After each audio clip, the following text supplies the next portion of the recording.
Sahabat Suara Abdi Allah yang dikasihi oleh Tuhan, kembali kita akan menikmati firman Tuhan dan Tuhan akan mengajar kita dari Amsal pasal 3 ayat 27 sampai 28.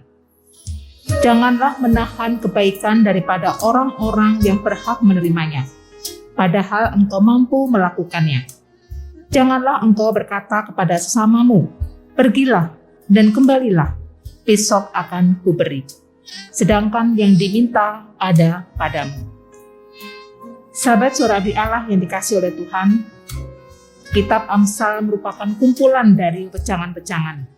Sama seperti seorang ayah yang memberikan wejangan kepada anaknya, maka wejangan demi wejangan itu bisa jadi tidak ada dalam satu topik, tetapi berbagai hal seorang ayah ingin sekali memberikan nasihat kepada anaknya. Dan pada kali ini, Amsal memberikan nasihat kepada kita semuanya tentang berbuat baik. Sahabat Suara Abdi Allah yang dikasihi oleh Tuhan, kata sesama dalam bahasa aslinya ditujukan kepada orang-orang yang dekat dengan kita. Ayat 27 mengatakan orang-orang, dan ayat 28 mengatakan sesamamu. Dalam bahasa aslinya sesama ini lebih mengarah kepada orang-orang yang dekat dengan kita. Siapakah orang yang dekat dengan kita itu? Bisa jadi dia adalah sahabat, dia adalah teman, dia adalah anggota keluarga, dia adalah sanak famili. Namun, Amsal pada kali ini memperluas area sesamamu itu. Amsal mengatakan bahwa siapakah sesama itu? Dan Amsal mengajarkan kepada kita, sesama itu adalah orang-orang atau orang lain. Jika orang-orang atau orang lain, bisa jadi kita belum mengenal orang tersebut. Bahkan kita belum pernah bertemu dengan orang tersebut. Dan kepada orang-orang yang semacam itu, yang kita belum kenal, yang kita tidak tahu dengan baik, yang kita baru bertemu kali itu, bahkan mungkin kita tidak pernah bertemu, hanya mendengar dari kata orang. Namun, itu pun termasuk dalam kategori sesamamu. Jika kita melihat kitab Injil, kita akan melihat perluasan dari pengertian sesamamu itu. Kitab Injil mengajarkan kepada kita, musuh pun juga akan menjadi sesama bagi kita. Dengan demikian, Amsal mau mengajarkan kepada kita, berbuat baiklah kepada orang-orang. Siapakah orang-orang itu? Pertama, bisa orang yang dekat dengan kita. Sahabat, anggota keluarga, teman kuliah, teman bermain, teman gereja, teman pelayanan, apapun itu. Namun yang kedua, Amsal juga mau mengajarkan kepada kita bahwa sesama kita adalah orang lain, orang-orang yang kemungkinan besar juga kita belum pernah bertemu sama sekali. Atau kita tidak mengenal dia dengan baik. Bahkan yang ketiga, diperluas lagi, siapakah sesama itu? Orang yang perlu kita berikan perbuatan baik kita, termasuk di dalamnya adalah musuh kita. Kepada tiga kategori ini, Amsal mau mengajarkan kepada kita, berbuat baiklah kepada mereka. Kembali kepada ayat 27. Janganlah menahan kebaikan daripada orang-orang yang berhak menerimanya, padahal engkau mampu melakukannya. Mungkin kita akan berpikir, apakah perbuatan baik itu menjadi hak orang lain untuk menerimanya dari kita? Apakah kita berkewajiban untuk memberikan perbuatan baik kepada orang-orang? Bahkan orang-orang yang belum pernah kita temui sama sekali. Bahkan orang-orang yang berbeda keyakinan dengan kita, berbeda agama dengan kita. Bahkan orang-orang yang bahkan selama ini bermusuhan dengan kita. Apakah mereka berhak menerima perbuatan baik dari diri kita? Dan apakah kita berkewajiban untuk memberikan perbuatan baik itu kepada mereka? Amsal kembali mengingatkan kepada kita dalam ayat 27 ini, engkau mampu untuk melakukan perbuatan baik itu. Jika engkau mampu melakukan perbuatan baik itu, maka janganlah tahan kebaikanmu kepada orang-orang yang berhak menerimanya. Sahabat Suara Abdi Allah yang dikasihi oleh Tuhan, Mari kita berpikir pada bagian ayat ini. Orang-orang berhak menerima kebaikan dari kita. Maka mari kita pikirkan juga dari sisi kita berkewajiban untuk memberikan perbuatan baik itu kepada mereka. Apalagi jika kita mampu melakukannya. Maka Amsal mengatakan, janganlah menahan kebaikanmu itu. Termasuk menahan kebaikan untuk musuh kita. Termasuk menahan kebaikan untuk orang yang kita tidak tahu. Nah, bisa jadi ada orang yang sharing kepada kita bahwa ada hamba Tuhan mungkin, atau ada orang lain mungkin yang perlu ditolong dengan keuangan, dan kita mampu untuk menolongnya, namun kita belum pernah bertemu sama sekali. Ini pun termasuk sesama kita. Dan Amsal mengatakan mereka berhak menerima kebaikan dari diri kita. Jika dengan demikian, maka kita pun berkewajiban menolong orang-orang itu. Kita berkewajiban untuk memberikan kebaikan kepada mereka. Dan janganlah menahan kebaikan itu. Padahal kita punya sumber dayanya. Kita punya hal-hal yang mereka butuhkan untuk menerima kebaikan kita. Kita punya sumber daya yang sangat bagus, namun tidak mau memberikan kepada sesama kita. Dan Amsal mengingatkan, janganlah kau tahan kebaikanmu itu. Kemudian Amsal melanjutkan dalam ayat yang ke-28, janganlah engkau berkata kepada sesamamu, pergilah dan kembalilah, besok akan kuberi. Sedangkan yang diminta itu ada padamu. Atau saya tambahkan, sedangkan yang diminta itu sudah ada padamu. Artinya kita punya sumber daya tersebut. Uang sudah di tangan, tenaga sudah di tangan, berdoa pun kita mampu. Dengan sumber daya yang begitu bagus dan sesama kita memerlukannya, Amsal mengatakan janganlah tahan dan janganlah tunda. Jika hari ini bisa kau lakukan perbuatan baik itu, lakukanlah hari ini juga. Ada seorang anak perempuan, dia suatu ketika ada orang yang datang menghampiri dia. Dan orang tua yang datang menghampiri anak perempuan ini mengatakan demikian, bahwa dia perlu sekali dibantu untuk bisa berobat. Dia belum makan, dia ada anak kecil yang dia pegang juga, demikian pula belum makan, dan si ibu ini sakit dan tidak tahu kemana suaminya dan di mana tinggalnya. Wanita ini baru saja bertemu dengan tidak diduga ketika mereka sama-sama keluar dan duduk di sebuah taman. Ibu ini memberanikan diri untuk berkata kepada anak perempuan yang cantik dan berpendidikan ini, dan anak ini kemudian berpikir, apakah saya perlu menolong ibu ini? Saya tidak mengenal dia, saya tidak tahu apakah dia orang baik-baik, dan kalaupun saya memberikan uang saya, apakah dia orang yang jujur, betul-betul dia memerlukannya ataukah tidak. Kemudian perempuan ini memikirkannya begitu lama. Dia bergumul antara ingin menolong dan juga ragu-ragu. Ragu-ragu karena suara hatinya mengatakan bahwa dia tidak mengenal ibu ini. Ragu-ragu karena suara hatinya mengatakan bahwa kamu tidak tahu apakah dia orang baik atau bukan, kamu tidak tahu apakah dia jujur atau tidak. Kemudian wanita ini berusaha untuk menghubungi papahnya, mamahnya, dan meminta pertimbangan. Namun sayang sekali ketika dia menelpon kedua orang tuanya tidak mengangkat telepon yang dia hubungi itu. Kemudian perempuan ini akhirnya mengatakan kepada si ibu yang meminta uang tadi, ibu, besok bisa bertemu dengan saya kembali di tempat ini pagi, dan saya akan berikan uangnya. Dalam pikiran anak muda ini, dia akan pulang dan bertanya kepada orang tuanya. Jika orang tuanya memang mengatakan bantu, maka besok pagi dia akan bawa kembali uang itu dan dia bantu. Namun, jika orang tuanya mengatakan tidak, dia merencanakan tidak akan datang ke taman itu. Maka pulanglah anak muda ini ke rumahnya dan dia bertanya kepada orang tuanya.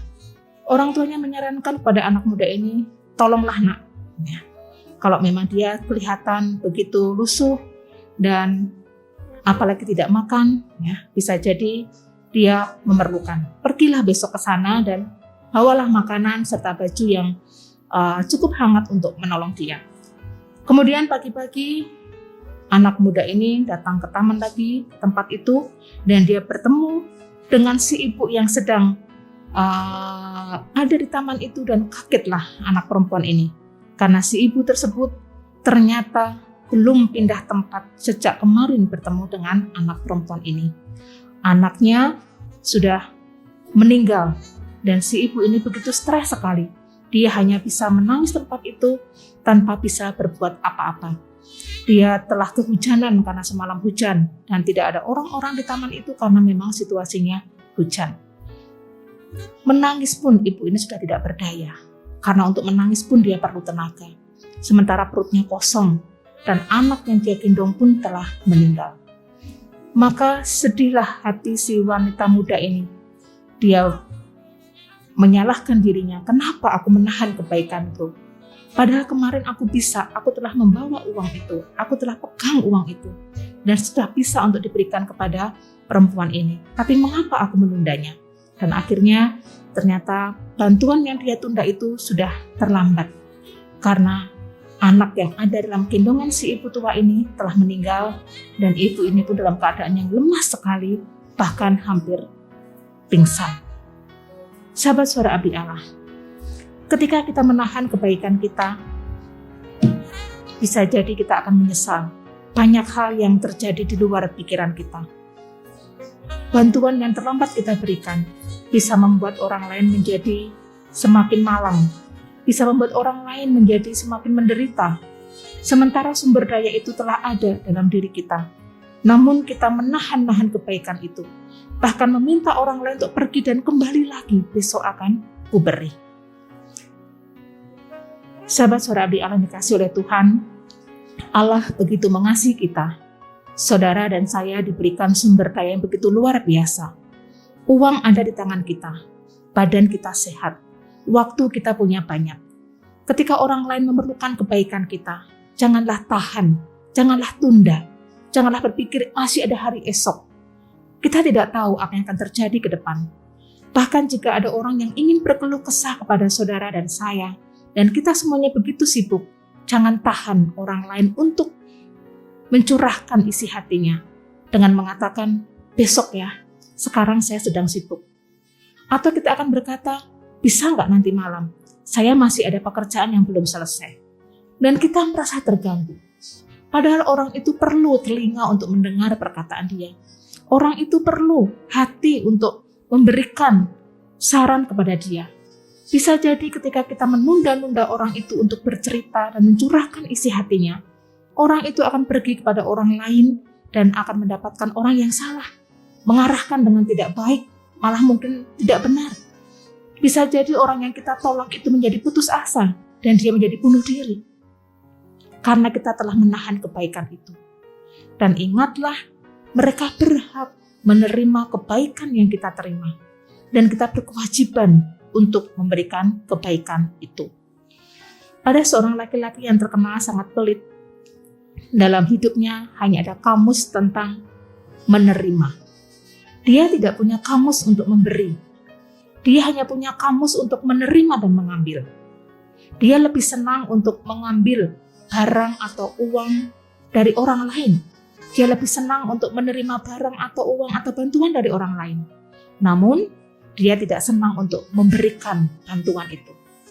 Suatu ketika laki-laki yang pelit ini pergi ke sebuah tempat, dia rekreasi dan dia naik kapal. Dan ketika kapal itu limbung, maka dia terjatuh ke dalam laut. Ada orang yang di atas masih ada dalam kapal yang selamat, dan orang ini berteriak kepada laki-laki ini, berikan tanganmu, berikan tanganmu. Tetapi laki-laki ini yang terbiasa dengan kamus, tidak terbiasa dengan kamus memberi, dia enggan untuk memberikan tangannya. Terbayang saudara, ketika dia jatuh ke dalam laut, dan orang yang di atas mau menolong dia, dan berteriak, berikan tanganmu. Dan laki-laki ini tidak mau memberikan tangannya. Maka jelas sekali laki-laki ini semakin hampir tenggelam dan dia terus berteriak, tolong, tolong. Dan orang-orang di atas semakin juga keras, berikan tanganmu, berikan tanganmu. Namun laki-laki ini tetap tidak memberikan tangannya, sehingga dia sudah semakin jatuh ke dalam. Kemudian ada orang lain lagi yang mengenal laki-laki ini dan dia berteriak. Sambil mengulurkan tangannya, dia berkata pada laki-laki yang mau tenggelam ini, "Terimalah tanganku, terimalah tanganku." Begitu dia mendengar kata-kata "terimalah tanganku", maka laki-laki ini cepat sekali menggapai tangan tersebut dan akhirnya dia bisa diselamatkan. Orang-orang bingung dengan peristiwa itu.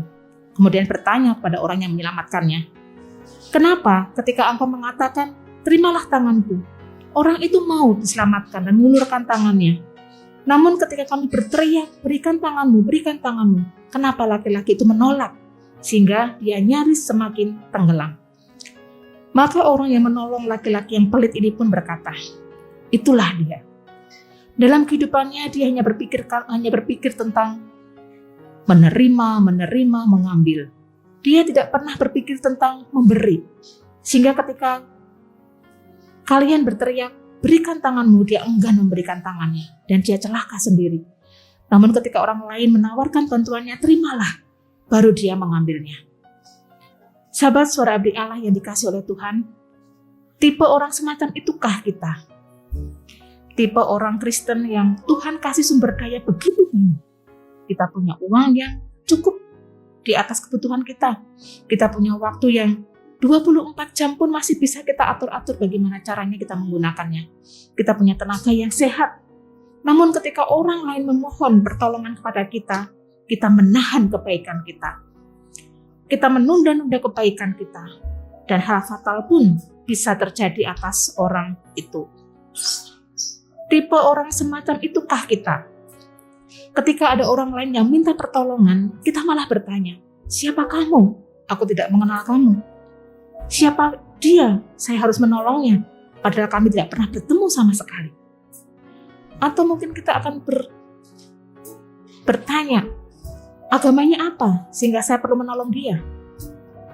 Namun Amsal kembali mengatakan, kamu berkewajiban untuk menolong sesamamu manusia. Mereka punya hak untuk menerima kebaikanmu. Dan janganlah tahan, janganlah tunda. Bahkan jika engkau punya pegawai dan hari ini gajian, jangan pernah tunda-tunda untuk memberikan gajinya kepada dia. Padahal uangnya telah tersedia. Jika ada orang datang apapun, mohon pertolongan kepada kita dan kita punya sumber dayanya. Jangan tahan-tahan dan jangan menunda-nundanya. Sahabat suara abdi Allah yang dikasih oleh Tuhan, saya terinspirasi dengan satu channel di YouTube dengan menggunakan kata Abai Saputra. Siapa tahu Abai Saputra mendengar khotbah saya, tapi mungkin juga tidak. Abai Saputra ini lebih senang untuk mereview film-film yang kisah nyata dan kisah nyata yang memberikan inspirasi tentang kebaikan. Jargon yang sering dia ucapkan adalah jangan pernah bosan berbuat baik. Saya tidak kenal siapa itu Abai Saputra dan saya nggak pernah bertemu. Namun saya sering sekali mensubscribe YouTube channelnya dan saya sering menonton apa yang dia tayangkan di situ. Dan saya benar-benar terinspirasi untuk senantiasa melakukan perbuatan baik kepada sesama. Menjadi inspirasi untuk melakukan perbuatan baik kepada sesama. Jika seorang Abai tahu apa yang baik, tahu bahwa dia harus menjadi inspirasi bagi orang lain dan jangan pernah bosan untuk berbuat baik, apalagi kita yang telah diberikan firman Tuhan sejak kita kecil. Bagaimana Allah mengasihi kita, bagaimana Allah mencukupkan segala keperluan-keperluan kita, dan bagaimana Allah ingin sekali memakai kita menjadi kepanjangan tangannya, menolong umatnya yang lain supaya mereka pun mendapatkan pertolongan. Kembali saya mengatakan, janganlah menahan kebaikanmu dan janganlah menunda kebaikanmu. Karena orang-orang lain itu berhak untuk menerima kebaikanmu dan kamu berkewajiban untuk memberikan kebaikan. Bapa di surga, tanpa kuasa Tuhan, tanpa pertolongan Tuhan, kami tidak akan mampu mengemban tugas ini. Kami sungguh bersyukur karena Tuhan telah memberikan sumber daya yang begitu luar biasa. Tuhan telah memberikan kami kecukupan tentang uang, tenaga, kesehatan, waktu. Tolonglah kami Tuhan, supaya kami senang untuk berbagi hidup dengan orang-orang yang memerlukan. Semua orang Tuhan, tanpa kami melihat apa agamanya, dari mana dia, apakah dia bohong atau tidak, berikan kami hikmat dari Tuhan, supaya kami mampu menjadi alatnya Tuhan, memberikan hak orang-orang yang perlu kami tolong. Dan ingatkan kami selalu Tuhan, bahwa kami berkewajiban untuk menolong sesama kami. Dalam nama Yesus kami berdoa. Amin.